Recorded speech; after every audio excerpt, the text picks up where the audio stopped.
Future సిటీలో land కొనాలని ఆలోచిస్తున్నారా? అయితే వెంటనే మాకు కాల్ చేసి పూర్తి వివరాలు తెలుసుకోండి.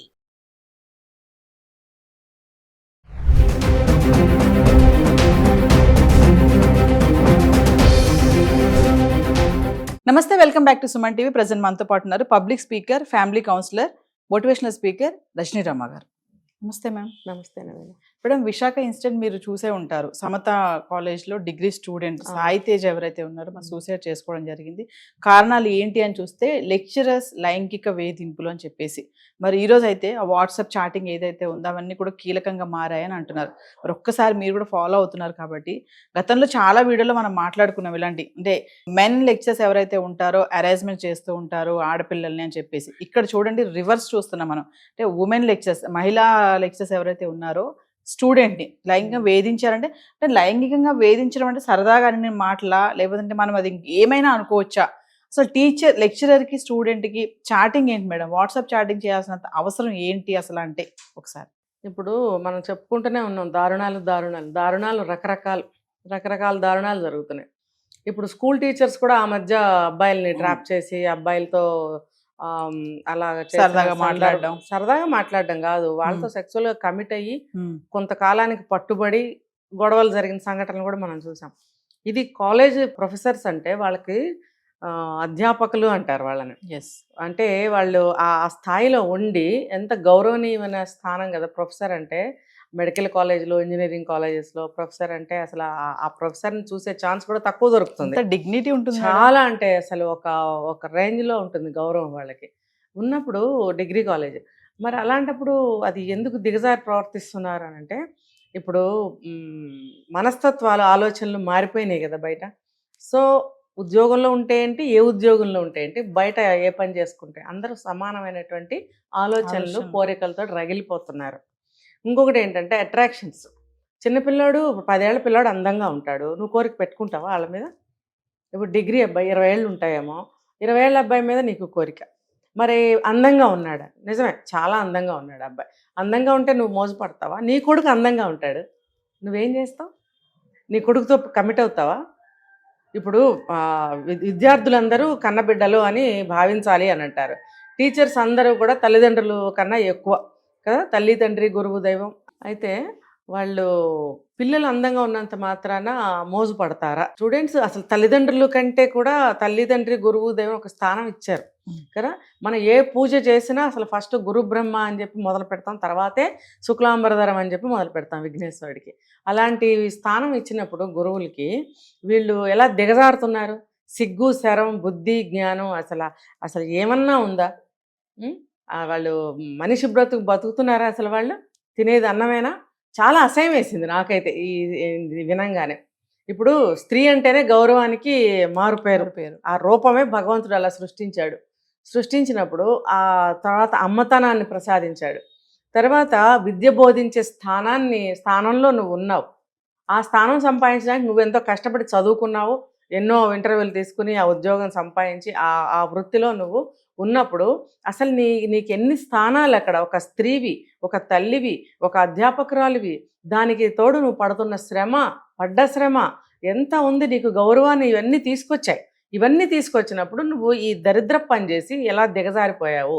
చండాలంగా మిగతా నేరస్తుల్లాగా ముఖానికి మాస్కులు వేసుకుని పోలీస్ స్టేషన్ల దగ్గర లేకపోతే రూముల లోపల నువ్వు దాక్కునే బ్రతుకు నువ్వు సృష్టించుకున్నదే అదంతా.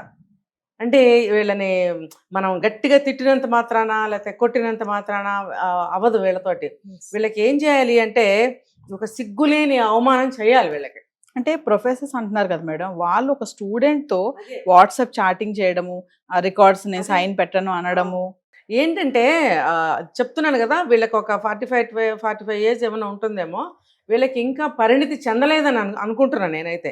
ఇంకా పిల్ల మనస్తత్వంతో, కుర్ర వ్యవహారాలతోటే ఉంటారు. చూడండి, ఇప్పుడు ప్రజెంట్ నడుస్తున్న సిచ్యువేషన్స్లో జనాలు ఎవరు కూడా పెద్దరికంతో ప్రవర్తించటం లేదు. పాత రోజుల్లో అయితే ఒక టీనేజ్ దాటారంటే పెద్దరికంగా ఉండేవారు, పెంపకాలు అలా ఉండేవి, కాలం కూడా అలా ఉండేది, సమాజం కూడా అలా ఉండే పరిస్థితిలో. ఇప్పుడు అలా లేదు, ఎంత వయసు వచ్చినా కుర్రతంతుగానే ఉంటున్నారు వీళ్ళు. లెక్చరర్స్, ప్రొఫెసర్స్ అయినా కూడా వీళ్ళకి ఆ పెద్దరికం లేదు. చిన్నపిల్లల మనస్తత్వంతో ఉండటం వల్ల వీళ్ళకి ఏమవుతుందంటే ఆలోచనలు పెద్దగా రావట్లేదు. ఆ పిల్లవాడిని చూసి మనసు పారేసుకోవడం, చాటింగ్లు చేయడం. అసలు లెక్చరరు చాటింగ్లు చేయడం ఏంటి? పిల్లవాడు ఎప్పుడన్నా స్కూల్‌కి పదే పదే రావట్లేదు అనంటే తల్లిదండ్రులకు ఒక మెసేజ్ పెడతారు. పర్సనల్ ఫోన్‌లకి నువ్వు మెసేజ్‌లు ఏం పెడుతున్నావు అందులో? నువ్వు తిన్నావా? నువ్వు నిద్రపోయావా? నీకెలా నిద్ర పడుతుంది? నేను గుర్తుకు రావట్లేదా? నన్ను చూడాలనిపిస్తుంది. నువ్వు నా దగ్గరికి ఒకసారి రా. మా హస్బెండ్ లేడు. ఇయన్నీ స్టూడెంట్స్‌తో చెప్పే మాటలా? నీ మొగుడు లేకపోతే స్టూడెంట్‌కి ఎందుకు చెప్తున్నావు నువ్వు? అంటే వీళ్ళు బ్యాక్‌గ్రౌండ్ ఏదో మాట్లాడుతూ ఉన్నారు అబ్బాయితోటి. yes. ఇద్దరు లెక్చరర్స్ అంటున్నారు. ఒక ఆవిడ చాటింగ్ మనం మాట్లాడుకుందాం. ఆవిడ మెసేజెస్‌లో ఎక్కడా అందకూడదని చెప్పి అలాంటి మెసేజెస్ పెట్టింది. విడిగా బ్యాక్‌గ్రౌండ్‌లో ఏం మాట్లాడి ఉంటుందో దానికి అనుబంధంగా ఈ చాటింగ్స్. Yes. అర్థమైందా? విడిగా కలిసినప్పుడు నువ్వు రా ఒకసారి, నువ్వు చాలా బాగుంటావు, మనం ఇలాగా బెడ్ షేర్ చేసుకుందాము, ఇలాంటి మాటలు అవి కూడా బయటకు వచ్చాయని చెప్తున్నారు. మనం అంత తెలియదు కాబట్టి ఇలా అనుకోవచ్చు. అవన్నీ మాట్లాడబట్టే ఈ అబ్బాయి అంతగా భయపడిపోయాడు. ఈ చాటింగ్స్ ఇలా ఉంటే భయపడాల్సిన అవసరం లేదు. దానికి రెమెడీ ఆలోచించవచ్చు, పెద్దగా పట్టించుకోవాల్సిన అవసరం లేదు. అక్కడికి ఈ అబ్బాయి పెద్దవాళ్ళతో చెప్పాడు, ఫ్రెండ్స్తో చెప్పాడు. చెప్తే ఇది లాస్ట్ సెమిస్టర్ కదా, ఎగ్జామ్స్ దగ్గరకు వస్తున్నాయి, నువ్వు పట్టించుకోవద్దు. జనరల్గా ఎవరైనా చెప్పేది. Yes. పట్టించుకోవద్దు అనే స్టేజ్లో లేదు అక్కడ. ఆ సీను, ఆ వ్యవహారం చాలా చివరికి వచ్చేసింది. ఫైనల్ ఇయర్ లాస్ట్ సెమిస్టర్కి వచ్చాడు కాబట్టే వాళ్ళ హెరేజ్మెంట్ ఆ స్థాయిలో ఉంది. చాటింగ్లో చాలా తక్కువగా ఉంది. విడిగా చాలా ఎక్కువ ఉండుంటుంది. ఎందుకంటే చాటింగ్ లో అన్ని చెప్పలేరు కదా. చెప్పరు కదా, పట్టుబడితే రేపొద్దున నార్మల్ అంటారు. అక్కడికి ఈ అబ్బాయి అమ్మ అమ్మ అని పిలుస్తాడట ఎవరినైనా. కొంతమందికి అదొక అలవాటు ఉంటుంది. చూడండి, ఇంట్లో పెంపకం కూడా ఎవరైనా ఆడపిల్లలు కనిపిస్తే అమ్మ అని సంబోధించమని చెప్తారు. నేనైనా మా పిల్లలకి, పెద్దవాళ్ళైనా చిన్నవాళ్ళైనా అమ్మ అని సంబోధించమని చెప్పి నేర్పాను నేను కూడా మా పిల్లలకి. ప్రొఫెసర్స్ అంటేనే మనకి వాళ్ళని ఒక తల్లిలానే చూస్తాం వాళ్ళని. వాళ్ళకి ఒక పెద్ద కానీ స్థాయిలో మేడం ఉంటారు. అంటారు, అలాంటిది అమ్మ అని అంటున్నాడు. అమ్మ అని అన్నప్పుడు చూసే వాళ్ళకి కూడా ఇప్పుడు ఇంత జరిగిందంటే నమ్మకం ఉండదు. ఈ అబ్బాయి అమ్మాయి అని పిలవటం అందరికీ తెలుసు. ఆవిడ అమ్మలాగా చూస్తుందా లేదా అనేది ఎంతమందికి తెలుసు? ఆ అబ్బాయికి తెలుసు, దగ్గర ఫ్రెండ్స్కి తెలుసు. ఇంకా ఈ అబ్బాయి చాలా మంచి పని చేశాడు. మనం చాలా వీడియోస్లో చెప్పాం, ఏదన్నా ఇలాంటి మీకు మా మనసు బాగోనప్పుడు, చనిపోవాలనిపించినప్పుడు మీరు షేర్ చేసుకోండి. అలా అబ్బాయి మూడీగా తిరుగుతున్నప్పుడు అమ్మాయి అయినా సరే ఇంట్లో మెంబర్స్, ఫ్రెండ్స్ కనిపెట్టండి అని మనం చాలాసార్లు Yes. చెప్పాం. కరెక్ట్గా ఈ అబ్బాయి అలా షేర్ చేసుకున్నాడు. అందరూ కూడా తీసుకున్నారు ఆ విషయాన్ని. తీసుకుని ఎటువంటి యాక్షన్ తీసుకోకుండా చచ్చుల్లాగా ఎలాంటి సలహా ఇచ్చారంటే, ఫైనల్ ఇయర్ కదా, ఫైనల్ సెమిస్టర్ కదా, నువ్వు పట్టించుకోవద్దు. అది ఎప్పుడు ఎర్లీ స్టేజ్లో చెప్పాల్సిన ప్రికాషన్ అది. నువ్వు ఈ గొంతు మీదకి వచ్చిన తర్వాత పట్టించుకోవద్దు అనటం అనేది ఇక్కడ తప్పు. చూడండి, వ్యూవర్స్ చూసేవాళ్ళు కూడా, సమాజాన్ని ఉద్దేశించి నేను చెప్తున్నాను, ఇలాగ పట్టించుకోవద్దని కాదు మీరు చెప్పాల్సింది, ఇమ్మీడియట్గా యాక్షన్ తీసుకోవాలి. ఇప్పుడు మీరు పట్టించుకోండి, లేకపోతే అబ్బాయిని నువ్వు షేర్ చెయ్యి మీ వాళ్ళందరికీ అని అన్నప్పుడు ఈ మార్పు బాగుంది. చెప్పాడు ఈ అబ్బాయి, అంటే నేను చెప్తేనే చేశాడని కాదు, ఆ అబ్బాయికి అనిపించింది, చెప్పాలనుకున్నాడు, చెప్పాడు, అందరికీ తెలియజేసినప్పుడు మీ చేయాల్సిన పని ఏంటి? అబ్బాయిని అందులోంచి లాగాలి. Yes. మీరేం చేశారు?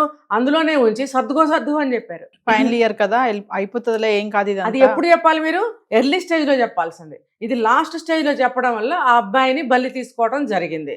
అదే కానీ వీళ్ళు యాక్షన్ తీసుకున్నట్టయితే, అప్పుడే కంప్లైంట్ ఇచ్చి, పోలీస్ కంప్లైంట్ ఇచ్చి గందరగోళం చేశారంటే, మహాపోతే ఒక సెమిస్టర్ పోతుందండి. లైఫ్ కంటే సెమిస్టర్ ఇంపార్టెంటా మీకు?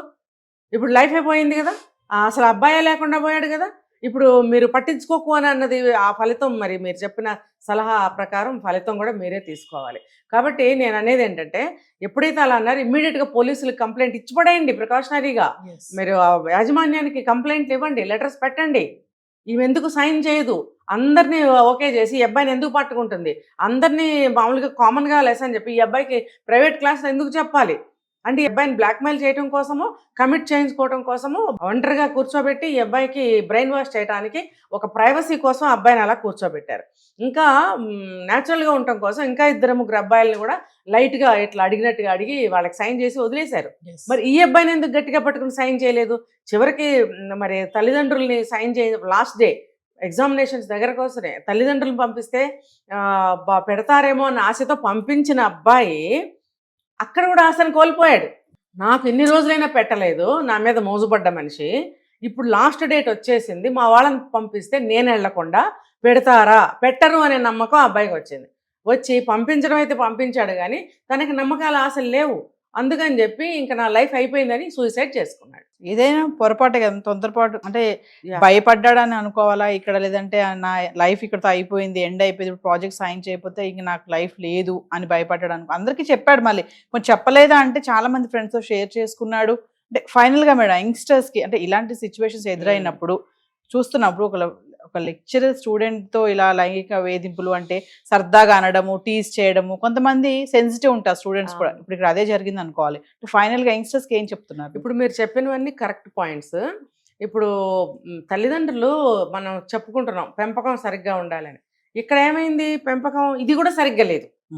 మీరు సమస్యని ఎలా ఎదుర్కోవాలి అన్న పద్ధతిలో పెంచుతున్నారా, ధైర్యంగా పెంచుతున్నారా, ఈ రెండు గట్టిగా నేర్పండి అసలు పిల్లలకి. మీరు బాగా చదివేస్తున్నాడు, బుద్ధిమంతుడు, మీకు అనుకూలంగా పెంచేసుకుంటున్నారు. నోరిప్పకుండా పిల్లాడు బుద్ధిమంతుడిలాగా ఉంటే మీకు చాలా. సమాజంలో ఎదుర్కోవాలి, అనేక శక్తులు ఉంటాయి, అనేక పరిస్థితులు ఉంటాయి. రేపొద్దున జాబ్లోకి వెళ్తే అక్కడ ఉంటాయి. ఇవన్నీ ఎలా ఎదుర్కొంటాడు? ఇంటికి వచ్చి అమ్మాబాబులకు చెప్తారా? చెప్పరు కదా. వాళ్ళు ఓన్ డెసిషన్ తీసుకునే కెపాసిటీ వాళ్ళకి రావాలంటే ధైర్యాన్ని వాళ్ళు నేర్పాలి. ధైర్యంగా ఎదుర్కోవాలి, ప్రతి సమస్యని నువ్వు పరిష్కరించుకోవాలి, నువ్వు ధైర్యంగా ముందుకెళ్ళాలి, దేన్ని కూడా భయపడకూడదు అనేది నేర్పాలి. ఇది ఫండమెంటల్ రూల్ అంతే.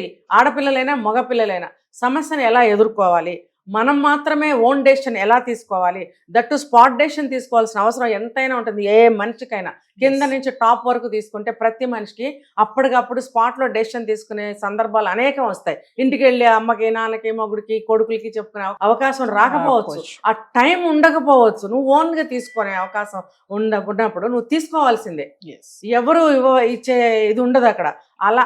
అలా పిల్లల్ని పెంచాలి. కానీ ఇంత భయస్తుడిగా పెంచితే, ఇప్పుడు మీరు అన్నారు అంతంత భయపడుతున్నాడు, మా ఫ్యూచర్ లేదనుకున్నాడా, ఇవన్నీ అడిగారు మీరు. ఇప్పుడు ఆ వేలోనే ఆలోచించాడుగా మరి అబ్బాయి. అది గాడిది గుడ్డు ఇదే ఒత్తి దీని మాటకి నేను భయపడడం ఏంటి? నేను అందంగా ఉన్నాను కాబట్టి ఆశపడింది, నేను కరెక్ట్గానే ఉన్నానుగా, నేనేమి లొంగిపోలేదు కదా. మగపిల్లాడండి మేల్ మెంటాలిటీతో ఆలోచించలేదు, ఆడపిల్ల మెంటాలిటీగా ఆలోచిస్తున్నాడు అని అంటే పెంపకం ఎంత పప్పులాగా పెంచారనేది నాకు అర్థమవుతుంది. అందుకే అంత సెన్సిటివ్ ఉన్నాడు కాబట్టి చాలా అంటే చాలా మెతక, అంటే జీన్స్ జెనెటికల్గా కూడా అమ్మ కానీ నాన్న కానీ కొంచెం మెతక స్వభావం ఉంటే జీన్స్ వస్తాయి. కానీ కాలమాన పరిస్థితుల ప్రకారం పిల్లల్ని ఎలా పెంచాలో అలా పెంచాల్సిందే. Thank you ma'am.